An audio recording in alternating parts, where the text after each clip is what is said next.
আলাইকুম, আমি ফিরোজ। আমি আসছি ইস্ট ওয়েস্ট সিড কোম্পানি থেকে।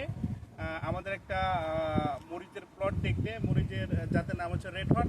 আমরা আসছি সরজমিনে দেখতে। এখন হচ্ছে আপনারা চাষির মুখ থেকে শুনবেন এটা কেমন ফলন হয়েছে, ধরন কেমন, শতকে কত মন উঠছে, এর কি। আচ্ছা ভাই, আসসালামু আলাইকুম। আপনার নামটা একটু বলবেন? আমার নাম মোহাম্মদ সুমন মিয়া। আমার বাসা হচ্ছে হলো রংপুর জেলা পীরগঞ্জ থানা ৯ নম্বর ইউনিয়ন গর্ভধানপুর গ্রাম। এখানে আমি হলো ৩৫ শতক জমি। মানে এটা এটা এটা কোন জাত লাগাইছেন?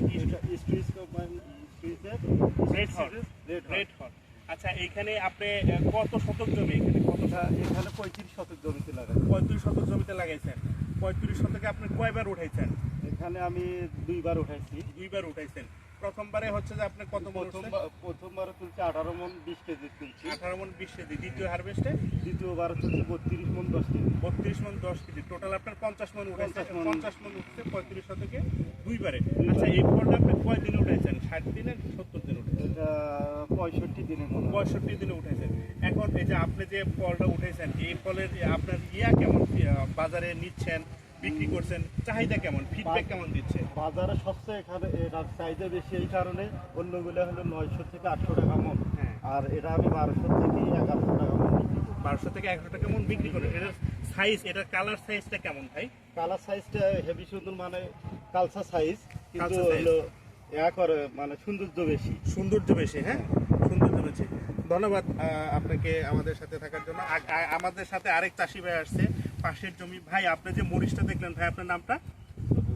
রফিকুল ইসলাম। আপনি তো এখানকার বাসিন্দা। আচ্ছা, আপনি যে জমিটা দেখলেন, কেমন ফলনটা কেমন?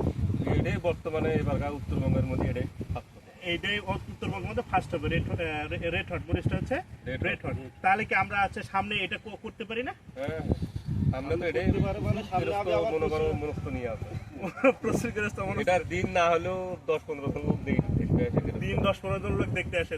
ধন্যবাদ আপনাকে সুন্দর কথা বলার জন্য। আমরা আসি, দেখেন আপনার ভাই একটু ঘুরে ঘুরে দেখেন তো। দেখেন এই যে মরিচের অভাব নাই, প্রত্যেকটা ডোকায় ডোকায় মরিচ। আশা করি উত্তরবঙ্গের লোক এই যাত্রায় পছন্দ করে এবং পীরগঞ্জের লোকরা এই যাত্রায় পছন্দ করবে, সামনে লাগাবে। ধন্যবাদ আপনাদের ভাই।